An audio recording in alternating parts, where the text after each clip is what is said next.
My name is Josh Miller. I own Riverstone Kennels, and I've been training gun dogs for more than 16 years. I have field trialed, I've hunt tested, but at the end of the day, I'm a duck hunter.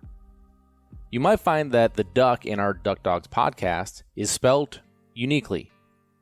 The UK stands for my British Labs. I love my British Labs. I love what they offer me, both as a part of my family and the high motor in the field. As you're going to find, I have some pretty special dogs. Follow along in our podcast series here as we talk about both in the field hunting and in the field training situations that will hopefully help you progress with your dog at home.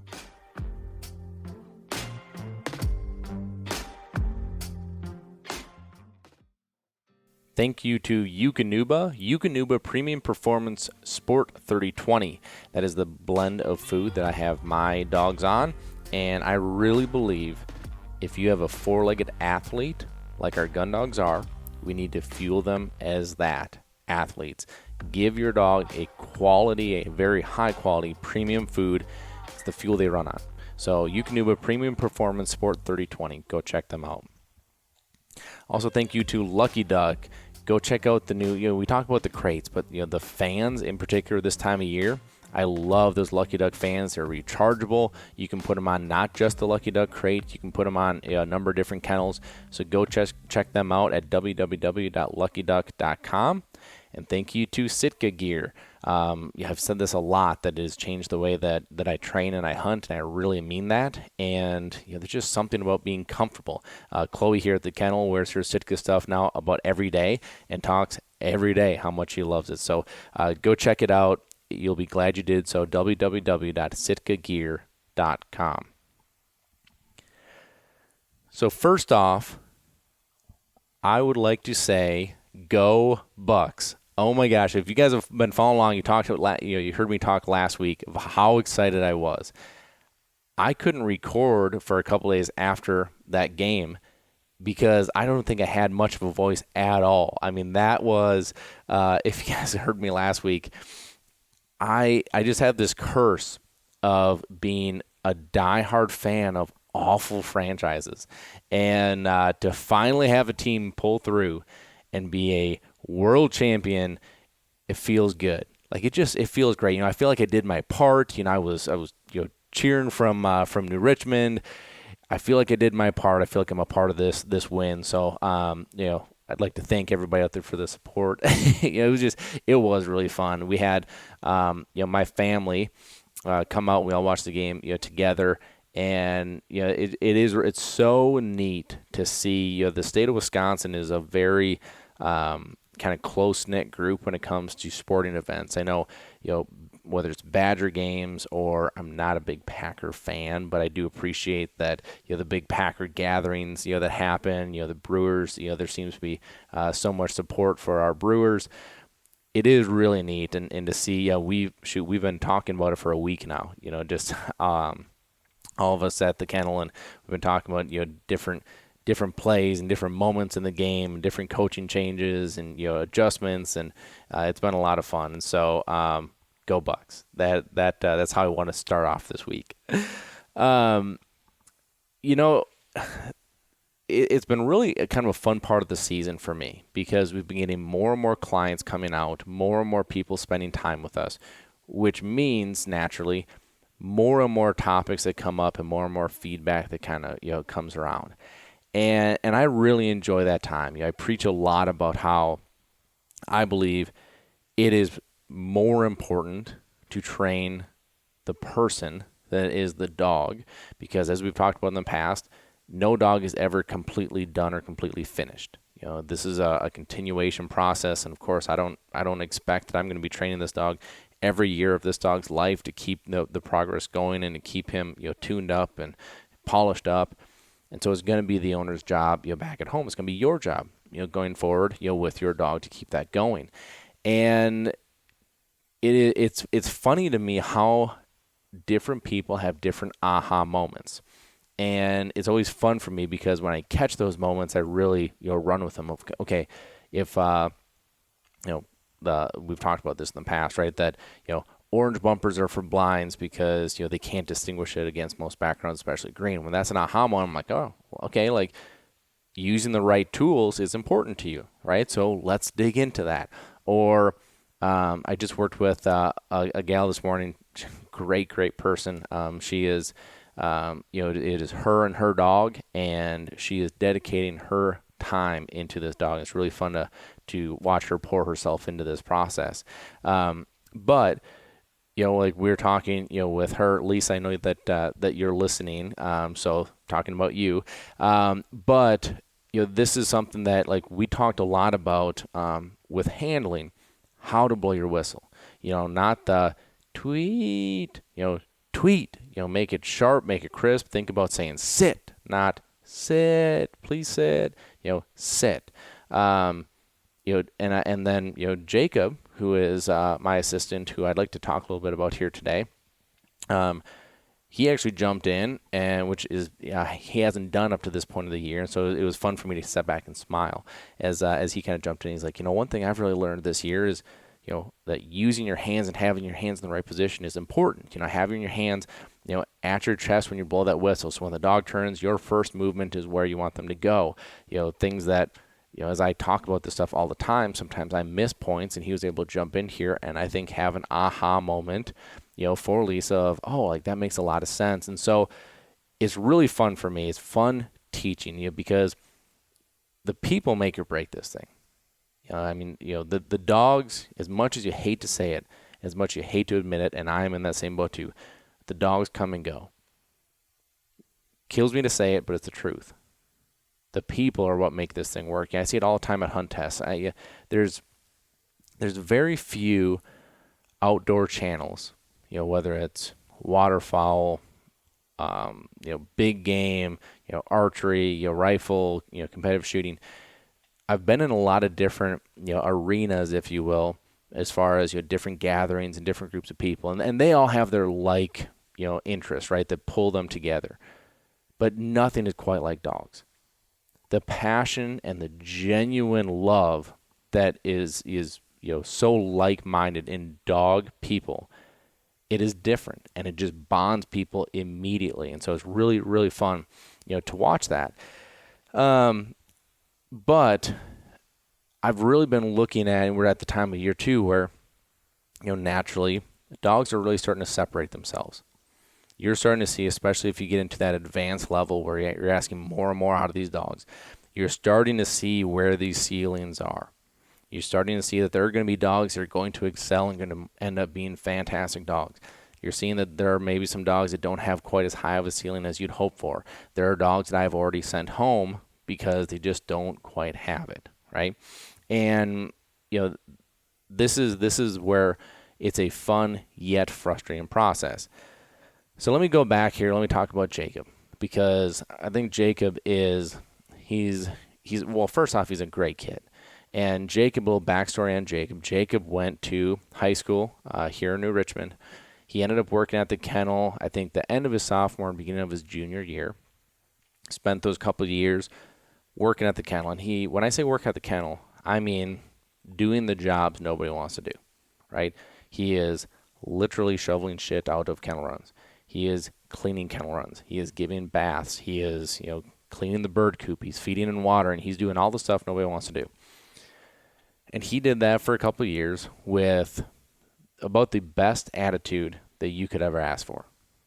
Okay, so that right there, for those of you that are in business, maybe own your own business, right there, that is difficult to come by. You can sometimes hand people a silver platter of the best job in the world, and they'll still find a way to complain about it, right? And so I love positive people. Yeah, I think it's an infectious thing. I think it makes everybody feel better. I think it makes, naturally, it motivates, you.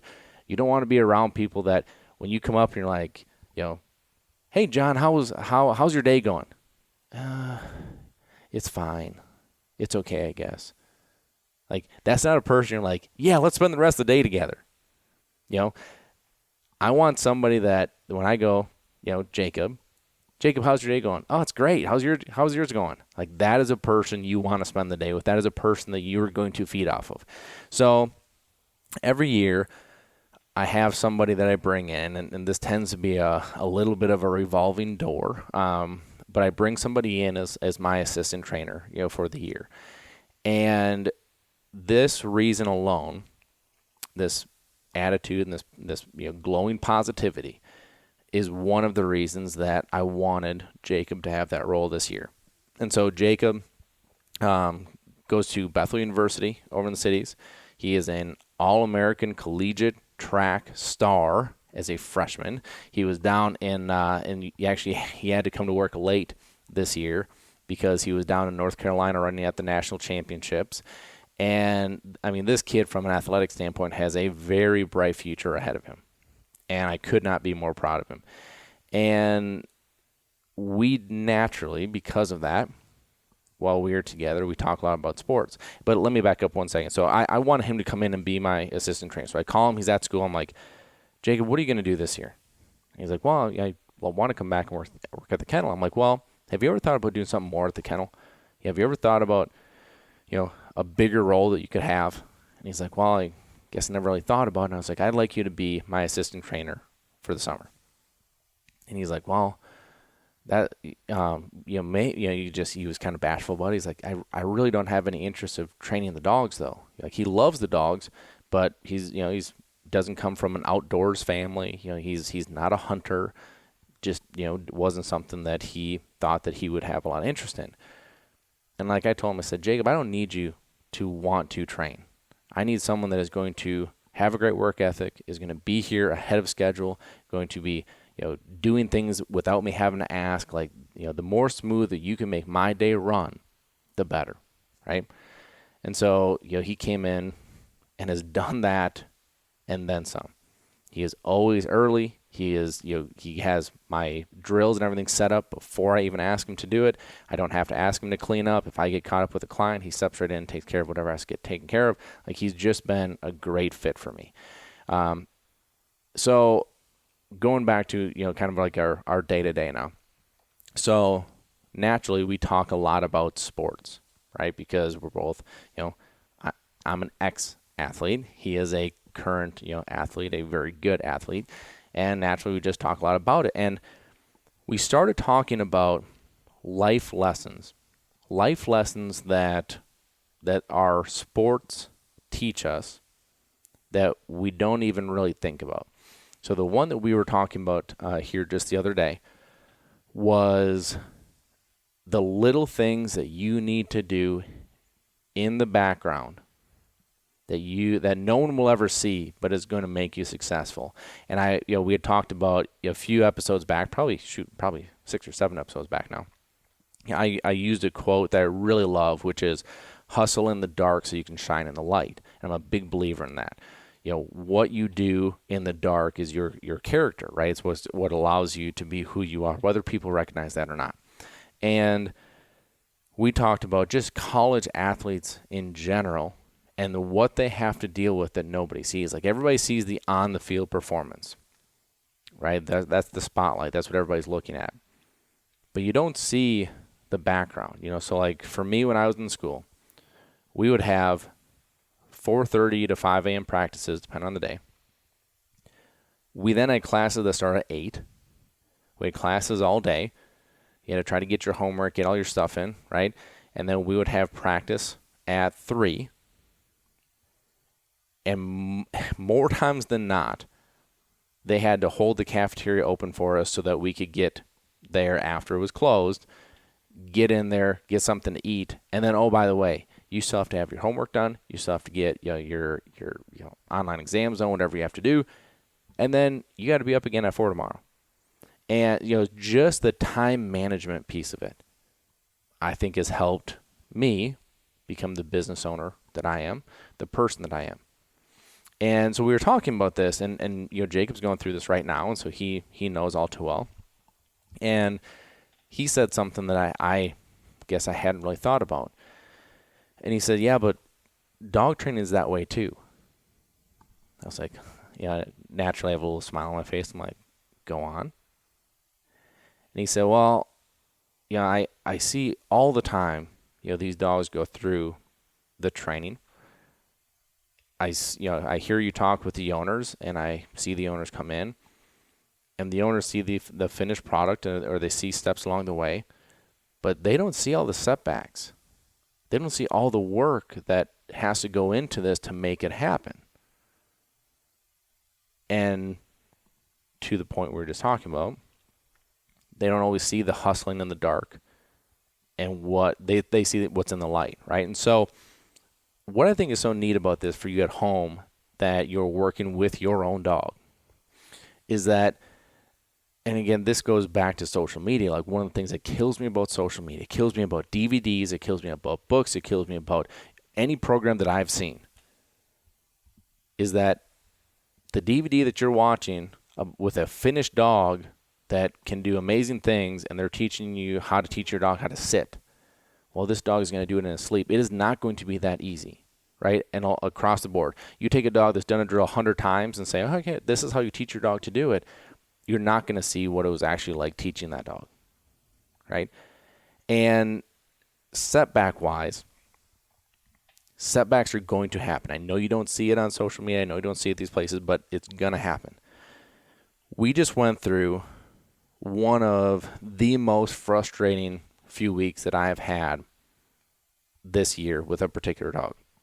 I'm going to tell you about this dog. So this dog was in my advanced group that's going through this summer, probably number 2 as far as, the dog with the highest ceiling and the most potential, going through things at a very, very good pace. Okay. It was going through everything awesome. His owner wanted him to come home for 4th of July weekend. No big deal. Take him home, have fun with him, enjoy him, good breather for him. Don't work with him, just enjoy him, because I don't want you to be, kind of maybe being counterproductive to what I'm trying to work on here. So he goes home, has fun, everything, comes back. The week that he came back, I was about ready to pull my hair out, because here was the dog that I had, again, as the way I see it, probably the second highest potential dog. I might as well have been speaking Spanish. I have no idea what happened at home. I have no idea what could have caused it. I've had conversations with the owner. He goes, no, nothing happened at home. Like, you just don't have a dog that is so good, and a few days later, act like we have never done this before. And I'm talking about drills that he had been doing for, a month leading up to that. Incredibly frustrating. Well, in the meantime, the owners still have the expectation of, well, he should be done right around this time. Jacob saw a different side of me during those couple weeks, because I'm trying not to be stressed out, because my stress is naturally going to transfer to the dog, which is going to make our relationship not as fun. But it is very, very frustrating. It would be like, having a high school all-star as a baseball player, and then one day he comes here and he doesn't know how to hold the bat. And you're just going, where is this coming? That is what it felt like. And so we worked our tail off. We're doing, pulling double, triple time, trying to get him, back up and going, trying to figure out what in the world is going on, trying to figure out what potentially happened. There's just so much frustration. But we're through it. We're over it. It's behind us. Yeah, we're behind a little bit because of all that rework, but we're back in a good spot. What Jacob's point there was, the owners will never see how hard that was, how difficult that was to get him over this hump and back to where he should be. We don't know what happened. Something happened, but we don't know what happened. But it was a setback that we had to deal with. And here's why I want to talk about this today. Setbacks are inevitable. Setbacks are going to happen. You are working with an animal. You are working with essentially a child, a student that cannot talk to you, that cannot tell you what they're feeling, why they're feeling it, what happened, where, they can't talk to you. That is a difficult student to teach, one that cannot talk to you. Now, the nice part is they can't talk back, most of the time. But to get inside a dog's head when things are not going how you think they should be going, that's a self-check time. That is how am I going to handle this situation? Are you going to push them through it? Are you going to step back? How are you going to, and every dog is different. Every situation is different. But how you handle that could either amplify the problem or fix it. Setbacks are going to happen, especially the further along you advance in your training. You need to expect them. And not only do you need to expect them, is you need to have a game plan of how to get over them and how to combat them. You've heard me talk about intentional training. Go out and don't just train. Don't just go out in the backyard because you have 10 minutes, throw the same hand thrown marks you do every single day just to say that you trained. Be intentional. I'm going to work on extended marks today. Push them out. I may only do 3 marks. I get it. That's all I have time for. But they're going to be 100, 120, 150 yards, with the aid of a launcher. That's great. You're working on something. Be intentional with your training. Here's what I think is so cool about Jacob. This is a kid that doesn't come from an outdoor family, that doesn't have a dog, that didn't have an interest at the beginning of the year of working with the dogs. This kid right now steps in, handles these dogs on 3-way casting, runs these dogs on 5-point, runs these dogs on pile work, runs the drills, and is confident doing so and enjoys it. Give me another sport, another activity, another hunting, fishing, adventure that a kid that has no interest in something could get sucked in that easy. It's the dogs. It is incredible. And I have had such a fun summer watching him get that excited about it. I'm not going to say that he's going to go be a dog trainer. I'm not going to. He probably has way more potential than I ever did to do anything else, right? He'll probably go do great things. He'll be a doctor. He'll do something really special. But I also think he'll look back on this summer and value the life lessons that we conquered together. He'll value and appreciate the patience that you need to get over certain situations, not just with dogs, but in life. He's going to appreciate that there are times that you have to accept things are not going to go your way. You can't control that. You can only control what you can control. So control it. There's so much that I think he and I have gone through here this summer together that, it really makes me proud. And I think as we look back and we look at training at home and the progressions, we talk so much about progress, progressing, that we don't oftentimes talk about the step backs we have to take sometimes. Talked about a little bit last week with the obedience, right? Go back to obedience. Go back and rehash that. We talked about how a dog is never finished, right? Thank you to everybody that sent in notes here as far as,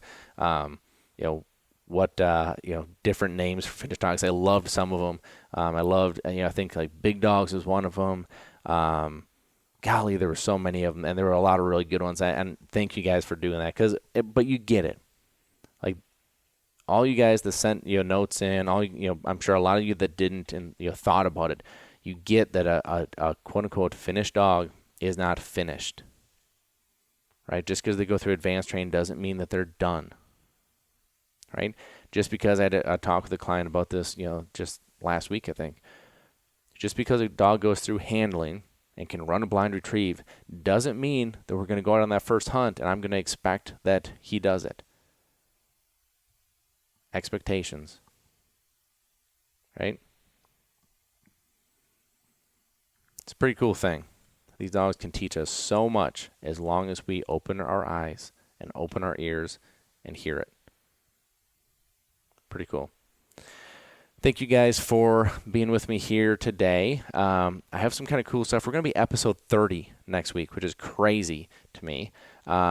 But I think I'm going to do something a little, fun here, with these episodes going forward. So, appreciate you guys sticking around here. Hope you guys have a great, great week. Thank you to Gun Dog Supply. If you guys need any equipment for any of your hunting or training needs, www.gundogsupply.com. Go check out the Snell Brothers. Are great. They're awesome. They will take care of you. So, hope you guys have a great, great week, and we'll talk with you soon. Thanks for listening. Be sure to follow us on Facebook and Instagram. Leave us a review on iTunes, and a special thank you to Eukanuba, because without them, we couldn't do what we do here, bringing this information to you.